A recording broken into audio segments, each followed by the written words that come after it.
Buenas tardes, mi querida familia. En esta tarde vamos a darle ya la culminación de esta parte de eh, esta, ah, este tema de la influencia del mundo.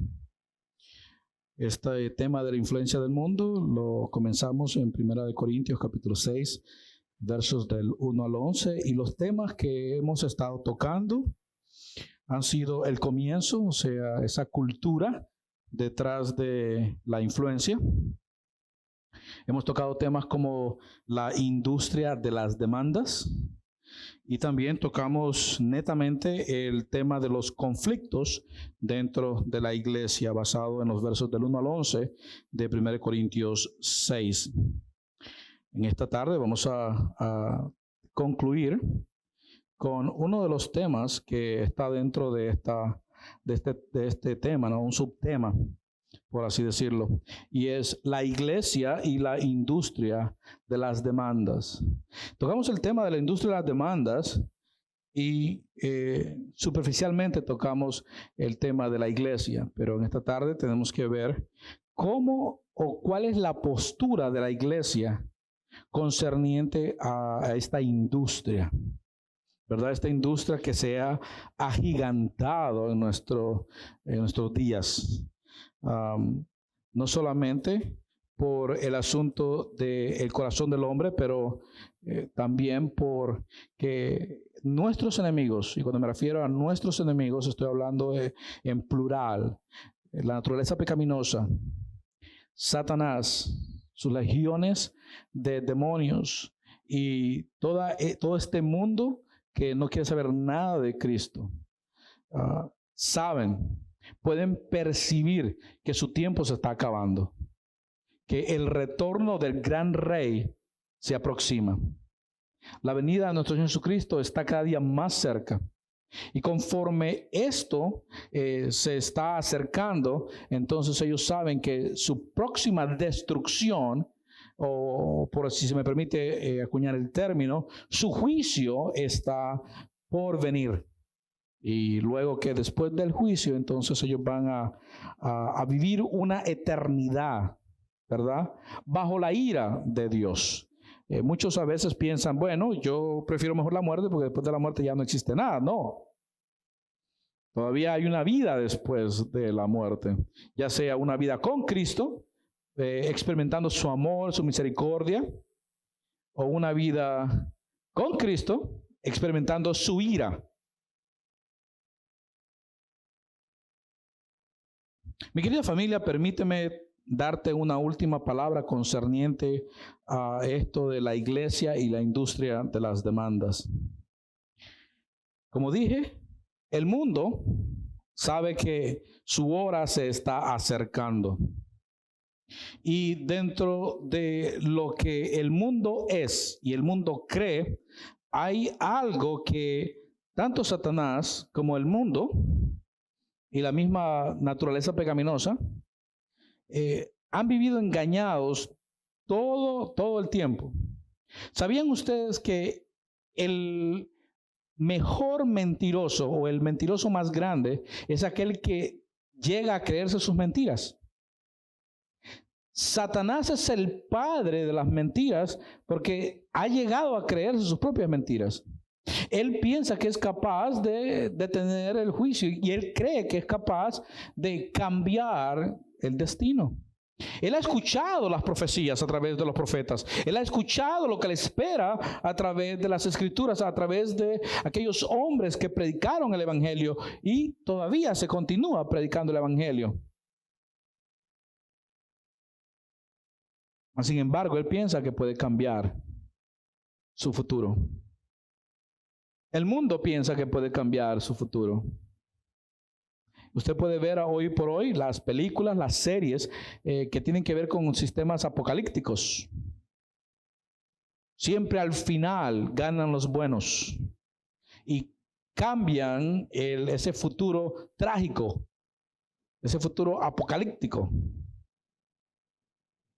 Es más, el mundo piensa todo esto porque el mundo sabe que la iglesia tiene un mensaje de perdón, tiene un mensaje de misericordia, tiene un mensaje de amor, tiene un mensaje de humildad, tiene un mensaje de sumisión y tiene un mensaje de sufrir el agravio.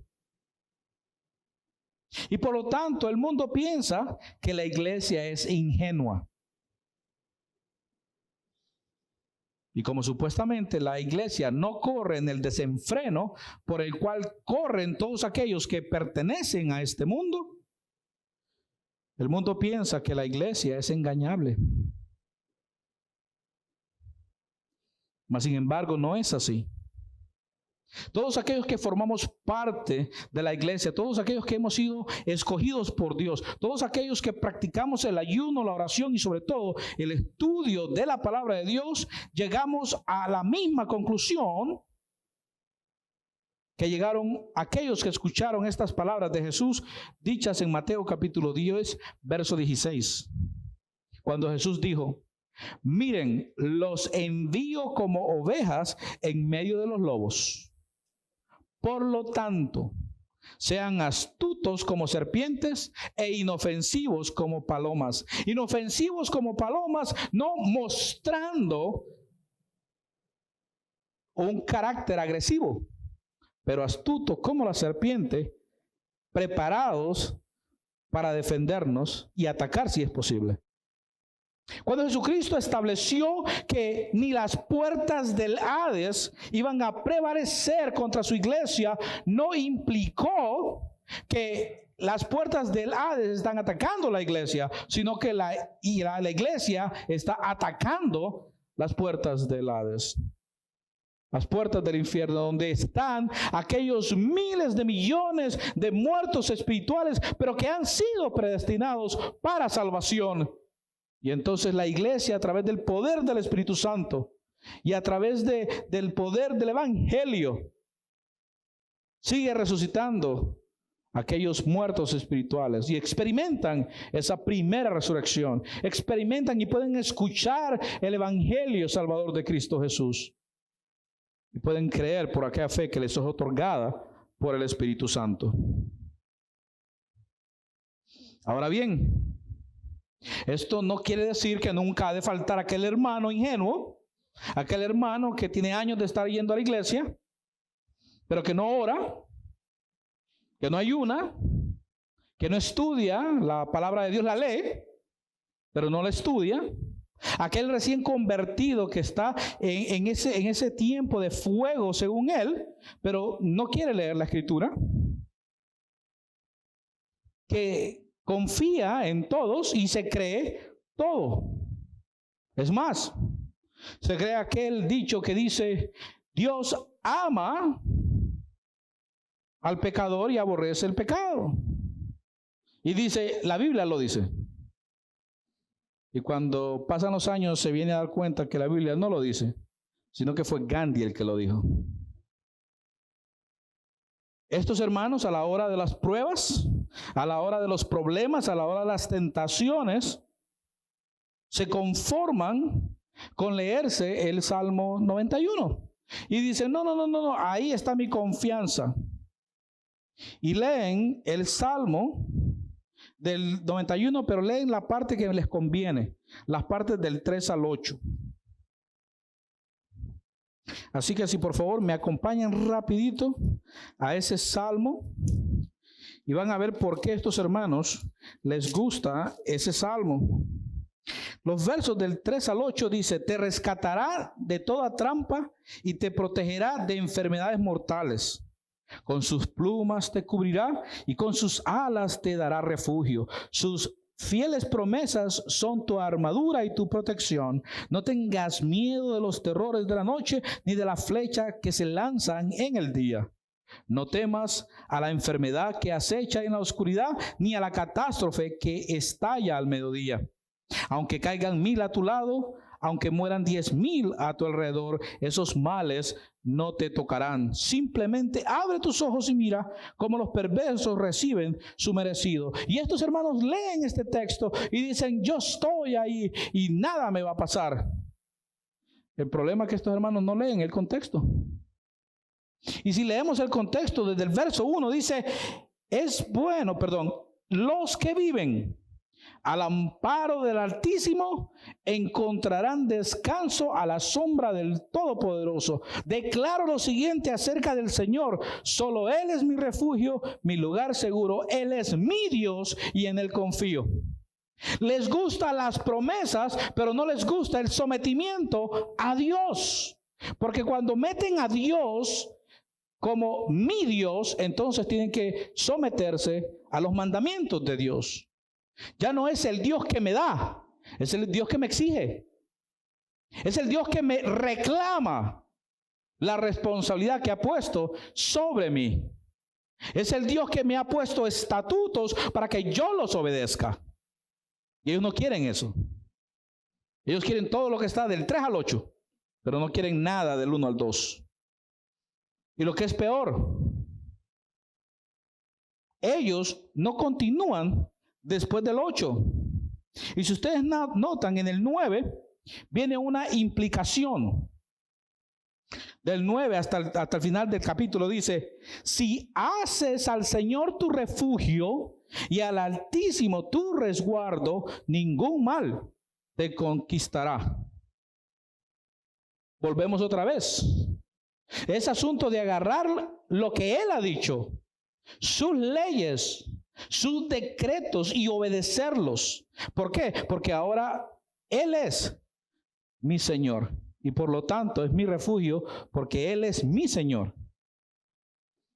Y entonces, como resultado, ningún mal me va a conquistar y ninguna plaga se acercará a mi hogar. Verso 11: pues Él ordenará a sus ángeles que te protejan por donde vayas. Te sostendrá con sus manos para que ni siquiera te lastimes el pie con una piedra.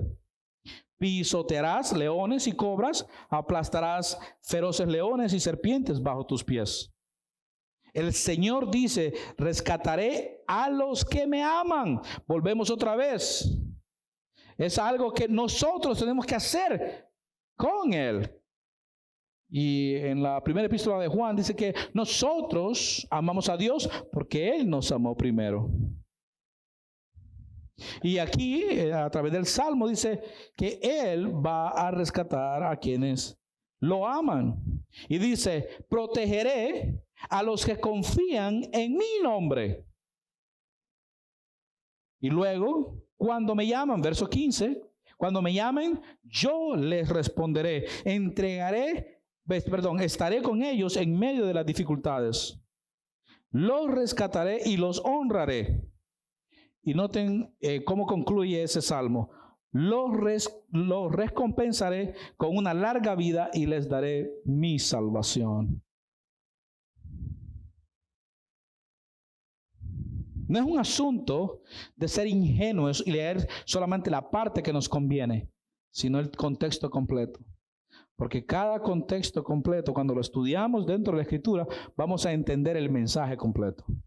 Estos hermanos ingenuos, confiados, leen la parte que les conviene.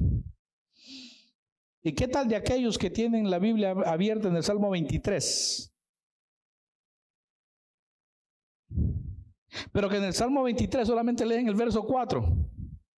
Solamente leen la parte donde dice: aun cuando yo pase por el valle más oscuro, no temeré, porque tú estás a mi lado, tu vara y tu cayado me protegen y me confortan. Pero no leen los versos del 1 al 3, donde el salmista dice: el Señor es mi pastor, es mi Señor, es mi Dios. ¿Sabe lo que implica cuando usted dice es mi pastor? Él es mi dueño, yo soy propiedad de Él. Y Él hace conmigo lo que a Él se le dé la regalada gana. Yo ya no soy mío, soy propiedad de Él. Eso es lo que implica cuando nosotros decimos el Señor es mi pastor. ¿Sabía usted que cuando una oveja está tratando de comportarse de la manera que Él quiere, ¿sabe lo que hace el pastor con esa oveja? Le disloca una de las patas. ¿Sabe para qué? Para que esté cerca del pastor. En pocas palabras, la disciplina para que se apegue al pastor, para que dependa del pastor, para que aprenda de no andar corriendo por aquí y por allá. Y aún así la oveja dice: este es mi pastor. Cuando nosotros le decimos a Dios, tú eres mi pastor, estamos diciendo, aunque tú me disciplines de la manera en que me disciplines, yo te amo porque tú eres mi pastor. Y yo te amo porque necesito de tu amor. Necesito amarte porque sé quién eres. Eres mi pastor. Y se lo digo desde el fondo de mi corazón. El Señor disciplina, familia. Y disciplina duramente. Y te da donde más te duele. ¿Para qué? Para que aprendas. Te disloca ese miembro que cuando tú te apoyas en él, tú dices, ¡ay! Y dices, vuelves otra vez donde Dios. Si tú has verdaderamente declarado que Él es tu pastor, dice, tengo todo lo que necesito. Y entonces, en verdes prados me deja descansar, me conduce junto a arroyos tranquilos, Él renueva mis fuerzas, me guía por sendas correctas y así da honra a su nombre. Note esto, el Señor es mi pastor, tengo todo lo que necesito. ¿Qué es lo que necesito?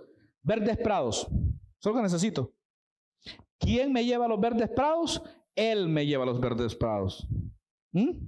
Me conduce junto a arroyos tranquilos. ¿Qué necesito? Arroyos tranquilos. Si yo soy oveja, necesito comer y necesito líquidos.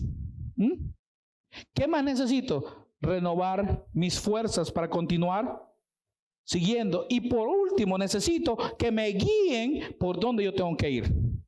Y eso es lo que hace Él. Noten, primero me lleva a verdes prados. Segundo, me conduce junto a arroyos tranquilos. Tercero, me renueva mis fuerzas. Y cuarto, me guía por sendas correctas. ¿Todo para qué? Para dar honra a su nombre. No a mi nombre, es a su nombre. Estos hermanos, cuando leen lo que les conviene, no lo que no les conviene. Pero el buen estudioso de la palabra lee el contexto completo y entiende el contexto completo. Familia, estos hermanos son unos descuidados. No se perciben de la industria de las demandas y dejan las puertas abiertas para que el enemigo haga estragos en sus vidas. Cuando el enemigo quiere hacer estragos en nuestras vidas, mi querida familia, a él no le importa si eres un pastor, si eres un anciano, si eres un líder, un diácono, una diaconisa, un ungiero, un maestro o un recién convertido. Sobre esto la Escritura dice lo siguiente en 1 de Pedro capítulo 5, versos del 8 al 9. Estén alerta. Cuídense de su gran enemigo el diablo, porque anda al acecho como un león rugiente buscando a quien devorar. Manténganse firmes contra él y sean fuertes en su fe. Recuerden que su familia de creyentes en todo el mundo también están por el mismo sufrimiento. ¿Por qué sufrimiento? Por el acecho de Satanás. Pero es interesante, mi querida familia, que aquí el apóstol Pedro no nos dice huyan, sino que dice que tenemos que mantenernos firmes. Aunque él ande como león al acecho, buscando a quien devorar, nosotros tenemos que mantenernos firmes en contra de él, como siendo fuertes en nuestra fe. Mi querida familia, el hombre fuerte fue atado hace 2000 años. Él ya no tiene poder sobre nosotros. Pero él sí puede influir en nosotros. Y muchos hermanos caen en ese lazo. Familia, nuestro enemigo, el diablo, busca a esas ovejas mansas e ingenuas con el propósito de arruinarles la vida, ya que él sabe que entre más ingenua sea la oveja, más fácil será para él arruinarle la vida. Cuando estuve predicando sobre la industria de las demandas, dejé por sentado que el mundo, si te puede hacer un juicio, por lo que sea, te lo va a hacer. Y esa es la realidad que cada uno de nosotros debemos de tomar en cuenta. Quizás ninguno de nosotros piense en hacerle un juicio a aquellos que a lo mejor pensamos que son buenas personas. Pero la realidad, mi querida familia, es que ellos no dudarán en hacernos una demanda a nosotros, hacernos un daño a nosotros, buscar que nosotros nos vaya mal. Recuerden que la Escritura nos enseña acerca del corazón del ser humano. Jeremías capítulo 17, versos del 9 al 10.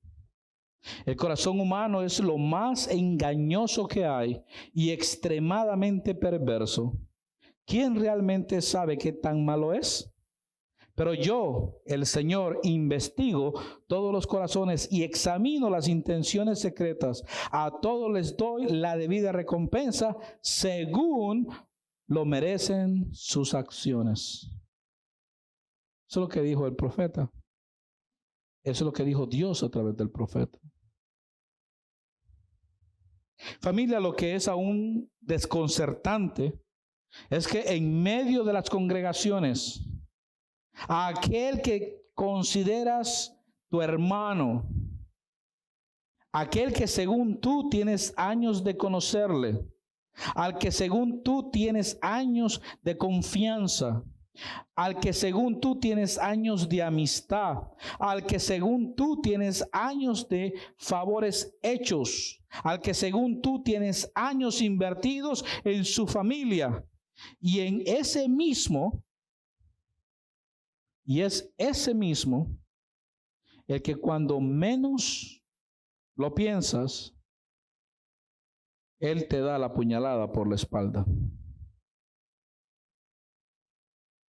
Esto es, mi querida familia, lo que yo llamo la influencia del mundo para la iglesia. Muchos creyentes hoy en día están tan influidos por el mundo que se comportan más como el mundo que como verdaderos creyentes. El mundo les enseña sobre la industria, las demandas, y eso es exactamente lo que ellos hacen. Buscan el perjuicio de los otros hermanos, no importándoles que sean sus hermanos. A esto se le puede llamar un falso cristianismo, lobos vestidos de ovejas. Para con ello, la iglesia debe de ser prudente. Nuestro Señor Jesucristo nos dio una pauta a seguir. Una cosa son aquellos que son lobos vestidos de ovejas y otras cosas son los cristianos ingenuos, incautos, recién convertidos. Para ello, Mateo 7 del 15 al 20 es el texto. Nuestro Señor Jesucristo dijo: ten cuidado de los falsos profetas que vienen disfrazados de ovejas inofensivas, pero en realidad son lobos feroces. Puedes identificarlos por su fruto, es decir, por la manera en que se comportan. En forma de pregunta, ¿acaso puedes recoger uvas de los espinos o higos de los cardos? Un buen árbol produce frutos buenos y un árbol malo produce frutos malos. Un buen árbol no puede producir frutos malos y un árbol malo no puede producir frutos buenos. Eso está en contra de la naturaleza del árbol. Por lo tanto, todo árbol que no produce frutos buenos se corta y se arroja al fuego. Así es, de la misma manera que puedes identificar a un árbol por su fruto, puedes identificar a la gente por sus acciones.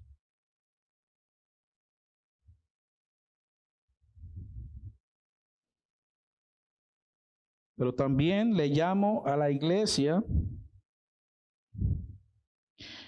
que en muchas ocasiones es bastante imprudente. ¿Por qué? Porque muchas veces la iglesia, al igual que estos hermanos, tiene confianza ciega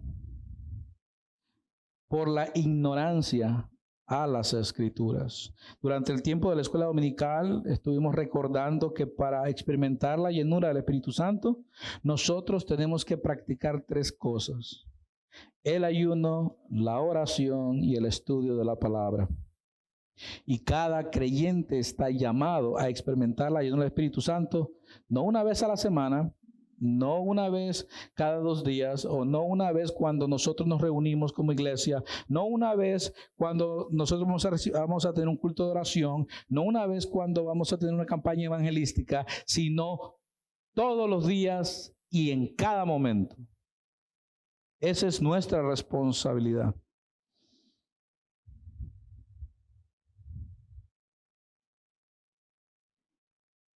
Familia, creo que debemos de seguir el ejemplo de nuestro Señor Jesús concerniente a esto.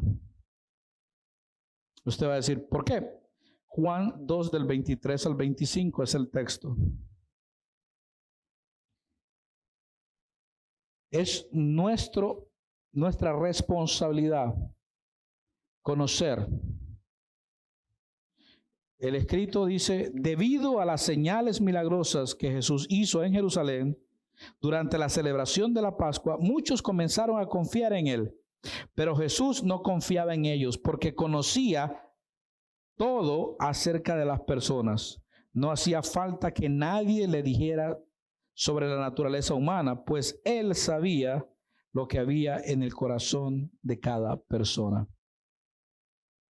Si nosotros vamos a seguir el ejemplo de Jesús, el texto para nosotros entonces es Jeremías. El corazón del ser humano es un corazón perverso, depravado, inclinado a querer hacer el mal. Si nosotros partimos de ahí, cuando nosotros nos enfrentamos a una situación que alguien está pasando, nosotros decimos, bueno, yo me imaginaba que de ahí a lo peor podía hacerlo. Y no debemos de sorprendernos. De ahí la necesidad de cuando vemos o escuchamos de una situación de un hermano que está pasando, nuestra responsabilidad es ¿cuál? Orar por ese hermano, interceder por ese hermano y estar a la disposición de ayudar a ese hermano para sacar a ese hermano de la situación en que se encuentra. Y en otras ocasiones ya he predicado concerniente a ese tema. Familia, como iglesia estamos llamados a ser prudentes, estamos llamados a ser precavidos, con entendimiento de lo que hay en el corazón del hombre, con percepción del espíritu de este mundo y sobre todo con discernimiento de los tiempos en que estamos viviendo. Pablo dice que en los últimos tiempos serán tiempos difíciles. Difíciles no solo para el mundo, sino también para la iglesia, ya que la iglesia va a tener que tener mucho discernimiento y pararse firme en los fundamentos de su fe, ya que no será solo un cristianismo de declaraciones de fe, sino un cristianismo de vida comprometida para con Dios por medio de la obediencia a su palabra. Será el tiempo que la iglesia volverá a ser perseguida, no desde afuera solamente, sino desde adentro. Será el tiempo que la iglesia experimentará ser traicionada en una escala no antes vista. Será el tiempo que la iglesia se fracturará porque recibirá y permitirá la enseñanza de otros espíritus. Será el tiempo que la iglesia tendrá que estar alerta y no caer por la influencia de este mundo. Por eso, desde ahora la iglesia no debe permitir que los espíritus de este mundo la engañen, la seduzcan, la desvíen de la vida piadosa y de la centralidad del mensaje que debe predicar y practicar. Familia, ¿sabías que Pablo definió a la iglesia como columna y fundamento de la verdad? Véanse 1 Timoteo capítulo 3, versos del 14 al 15. Es más, lo tenía como referencia, pero vamos a buscarlo.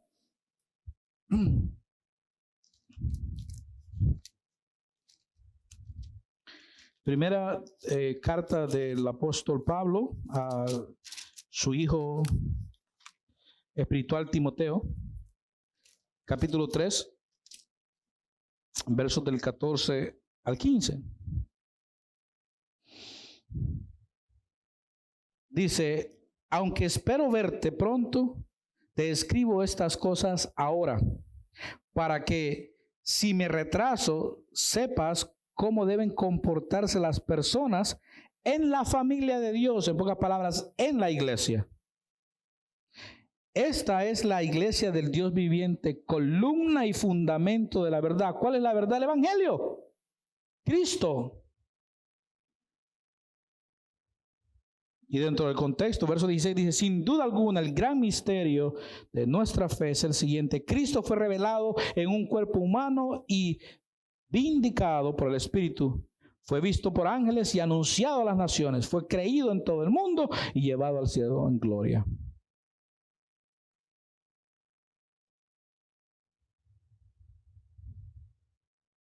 Por eso, cuando la iglesia cambia de mensaje, es porque la iglesia cambia de espíritu. En su mensaje a las iglesias de Éfeso, Esmirna, Pérgamo, Tiatira, Sardis, Filadelfia y la Odisea, el mensaje siempre es el mismo: la centralidad del evangelio, la importancia del mensaje de salvación por medio de los méritos de Cristo Jesús. Familia, el mensaje no ha cambiado desde entonces, continúa siendo el mismo. Y creo, sin temor a equivocarme, que ya estamos en esos tiempos difíciles. En esos tiempos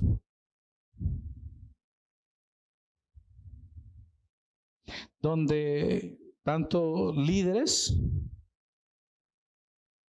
como no líderes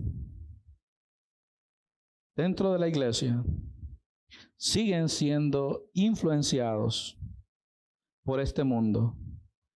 Unos caen, otros no lo hacen, son tentados, pero la mayoría siguen siendo o están siguiendo amarrados o sujetados por el poder misericordioso de la gracia de Dios. Pero otros viven practicando aquello que no deben de practicar. Los versos 9 y 10 del contexto que analizamos la semana pasada dice lo siguiente, y lo estuvimos viendo también durante el periodo de la escuela dominical. En forma de pregunta, Pablo dice: ¿no se dan cuenta de que los que hacen lo malo no heredarán el reino de Dios? No se engañen a sí mismos. Los que se entregan al pecado sexual o rinden culto a ídolos o cometen adulterio, son prostitutos o practican la homosexualidad o son ladrones o ávaros o borrachos o insultan o estafan a la gente, ninguno de esos heredará el reino de Dios. Ninguno de aquellos que se deja influenciar por el mundo heredará el reino de Dios. Nosotros vamos a ser tentados por el mundo, pero no podemos ser influenciados por el mundo.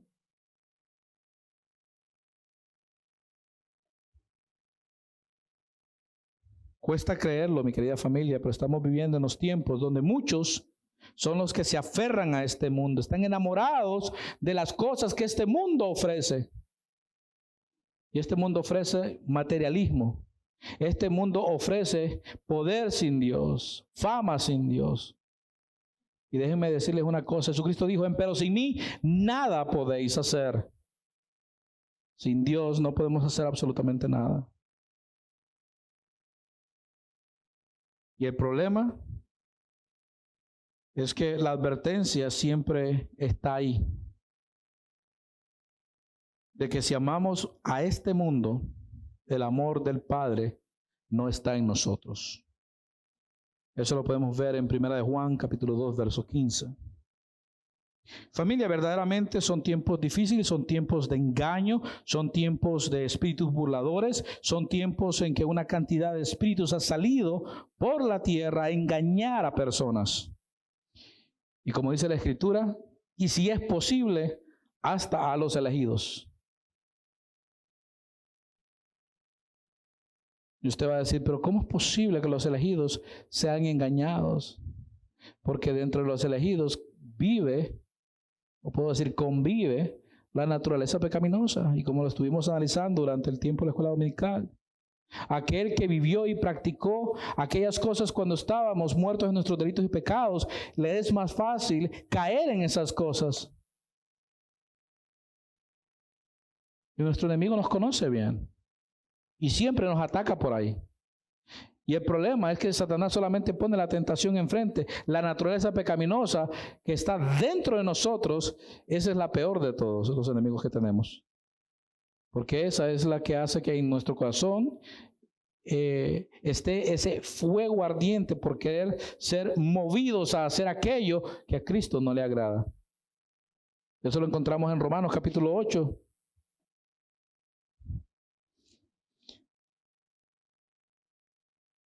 Vamos rápidamente a Romanos capítulo 8, versos del 1 en adelante.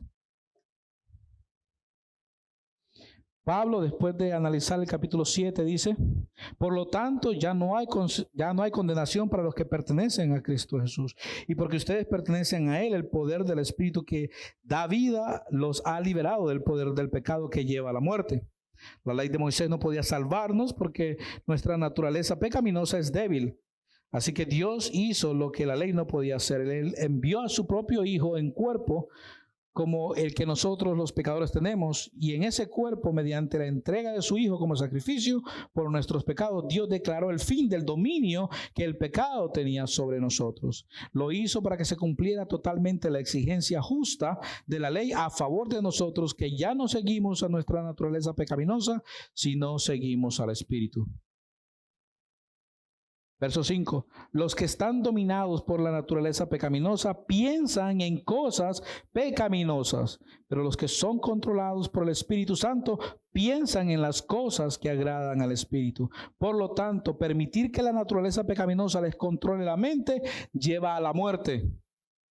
Y sabemos eso porque cuando comenzó la iglesia hubieron dos que se dejaron dominar por la naturaleza pecaminosa y el resultado fue la muerte, exactamente lo mismo. Pero permitir que el Espíritu les controle la mente lleva a la vida y a la paz, pues la naturaleza pecaminosa es enemiga de Dios siempre, nunca obedeció las leyes de Dios y jamás lo hará. Por eso los que todavía viven bajo el dominio de la naturaleza pecaminosa nunca pueden agradar a Dios.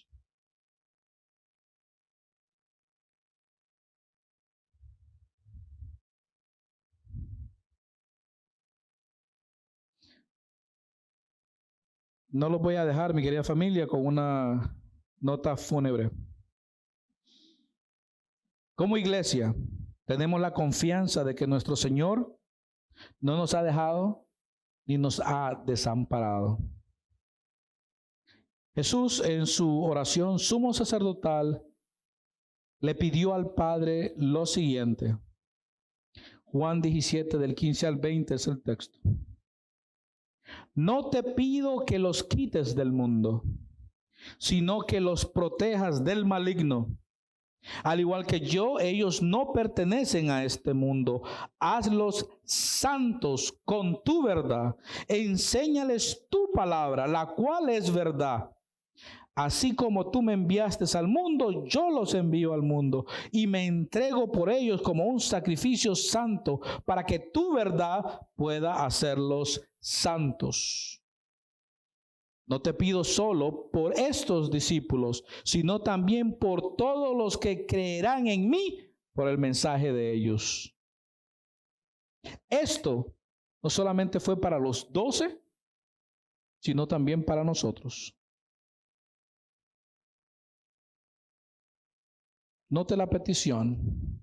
No te pido que los quites del mundo, sino que los protejas del maligno. Dice, al igual que yo, ellos no pertenecen a este mundo. Hazlos santos con tu verdad. Enséñales tu palabra, la cual es verdad. Y eso es lo que está haciendo el Espíritu Santo en nuestras vidas. Por eso, en esta tarde, mi querida familia, para no ser influenciados por el mundo, debemos de practicar el ayuno, la oración y el estudio de la palabra de Dios. Porque eso es lo que el texto nos dice. Hazlos santos con tu verdad. Enséñales tu palabra, la cual es verdad. La santidad viene al estudiar la palabra de Dios y ponerla en práctica. Mi querida familia, el proceso de la santificación es un proceso que dura toda la vida del creyente. Pero de algo sí el creyente debe ser consciente. Es un proceso que se experimenta todos los días y en cada momento. Y es mi petición en esta tarde de que siempre Dios nos esté recordando que aunque estemos en este mundo, no pertenecemos a este mundo. Y por lo tanto no debemos comportarnos como este mundo. Oremos. Mi amado Señor, en el nombre de Jesús y por los méritos de Cristo Jesús, te doy las gracias por tu palabra, porque tu palabra es verdad. Tu palabra nos hace santos, mi amado Dios. Tu palabra nos recuerda nuestra responsabilidad. Tu palabra nos dice, Señor, acerca de tus estatutos, de tus mandamientos, de tus ordenanzas. Y es a través de tu palabra que tú, Dios Trino, te revelas a nosotros y nos muestras tu carácter. Mi amado Padre, que estos que hoy nos hemos reunido acá, en esta tarde tomemos bien en serio lo que implica ser un verdadero cristiano. Lo que en realidad debemos demostrar. No a la gente allá afuera, mi amado Dios. No a nuestros cónyuges, no a nuestros hijos, no a nuestros familiares. A nosotros mismos. Si en realidad nosotros hemos nacido de nuevo, nuestra convicción debe estar clara en nuestra mente y en nuestro corazón. ¿Quiénes somos nosotros? Porque de acuerdo de esa convicción que nosotros tengamos, va a depender la manera en que nosotros vivamos nuestra vida. Mi amado Dios, yo sé que muchos de los hermanos que estamos reunidos han tenido un encuentro con Cristo. Han sido resucitados por el poder del Espíritu Santo. Pero en esta tarde, mi amado Dios, te pido que tu Espíritu nos recuerde ese día aquel cuando nosotros dijimos, te creo, Cristo Jesús. Te recibo, Cristo Jesús. Creo en tu palabra. Recibo tu palabra. Y de hoy en adelante tú eres mi Señor y Dios, mi pastor.